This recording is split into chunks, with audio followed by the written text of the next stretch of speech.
हरे कृष्णा, राधे राधे। आज हम आपको सावन मास का 21वां अध्याय सुनाएंगे। सनत कुमार ने भगवान शंकर से पूछा कि हे प्रभु, आप अब मुझे पूर्णमासी की विधि बताने की कृपा करें।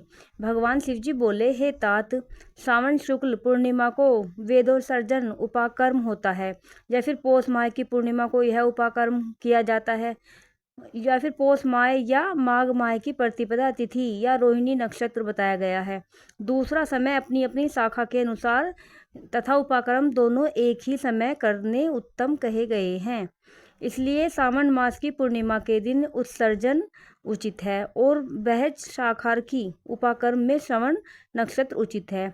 अतः चतुर्दशी, पूर्णमासी या प्रतिपदा तिथि दोनों में जिस दिन श्रवण नक्षत्र हो उसी दिन ऋग्वेदियों का उपाकर्म होता है। यजुर्वेदियों का उपाकर्म पूर्णिमा में तथा सामवेदियों का उपाकर्म हस्त नक्षत्र में होता है। उपाकर्म गुरु और शुक्रास्त नक्षत्र में भी हो सकता है।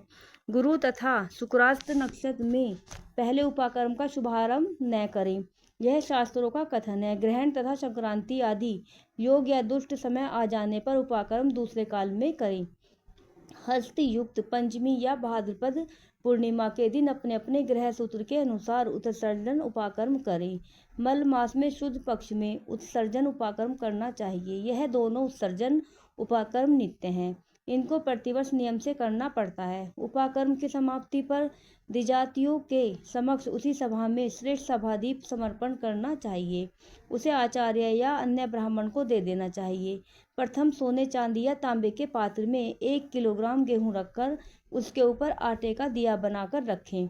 उसमें घी या तेल भरकर 3 बत्तियां जलानी चाहिए तथा पान सहित ब्राह्मण को देकर दक्षिणा देनी चाहिए। ब्राह्मण का पूजन कर यह मंत्र बोले, यह श्रेष्ठ सभादीप दक्षिणा तथा पान सहित देव देवार्थ हेतु भेंट कर रहा हूँ। मेरे सभी मनोरथ पूरे हों तथा पुत्र पौत्र आदि का भविष्य उज्जवल हो, यश की वृद्धि हो। इस प्रकार 5 वर्ष पश्चात उद्यापन करना न भूले। ब्राह्मण को यथाशक्ति शक्ति दक्षिणा देकर विदा करना चाहिए। उसी रात श्रावणी कर्म करना चाहिए। उसी के समीप सर्प बलि देनी चाहिए। ये दोनों कार्य अपने अपने ग्रह सूत्रों को देखकर करने चाहिए। इसी तिथि में भगवान हैग्रीव का अवतार हुआ था। उस दिन हैग्रीव जयंती महोत्सव मनाना चाहिए। सावन मास पूर्णिमा को श्रवण नक्षत्र में भगवान हैग्रीव का जन्म हुआ था। उसी समय संपूर्ण पापनाशक सामवेद गाया गया था। इसलिए इस दिन सामवेद को सुनना चाहिए और उसकी पूजा करनी चाहिए।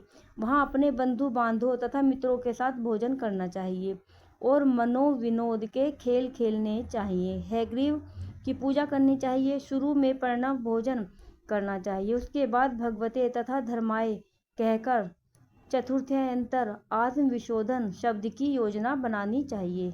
अंत में नमः शब्द का उच्चारण करना चाहिए।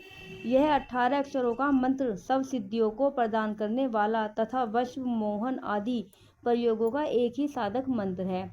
इसका पुरस्चरण अक्षर संख्या के अनुसार 18 लाख या 18,000 है, परंतु इस कलयुग में इसका चौगुना करना चाहिए। इस प्रकार करने से भगवान हैग्रीव प्रसन्न होते हैं और सभी कामना पूर्ण कर देते हैं। इसी दिन रक्षाबंधन का पर्व मनाया जाता है। यह सब रोगों का नाश करने वाला तथा अशुभों का नाश करने वाला है। हे सनत कुमार, इसके विषय में मैं तुम्हें पुराना इतिहास सुनाता हूँ। पहले इंद्राणी ने इंद्र की जय के लिए इसे किया था।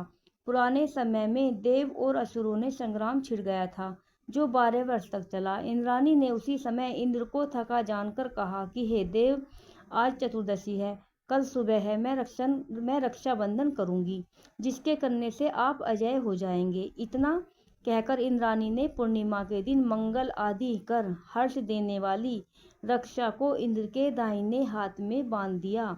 इंद्र ने रक्षा बंधवाकर ब्राह्मणों के साथ स्वस्ति वाचन किया और इसके बाद असुर सेना पर आक्रमण कर दिया। देखते ही देखते इंद्र ने बलशाली असुरों पर विजय प्राप्त कर ली। भगवान भोलेनाथ बोले कि हे सनत कुमार, सावन मास की पूर्णिमा के दिन मनुष्य को प्रातःकाल श्रुति स्मृति विधान द्वारा स्नान करना चाहिए। संध्या जप आदि करके पितर देवता और ऋषि तर्पण करना चाहिए। सोने के पात्र की सुरक्षा बनाकर उसको स्वर्ण के सूत्र से बांधकर मोती आदि द्वारा विभूषित स्वच्छ रेशम के कपड़े, विचित्र ग्रंथि युक्त पत्र गुच्छों से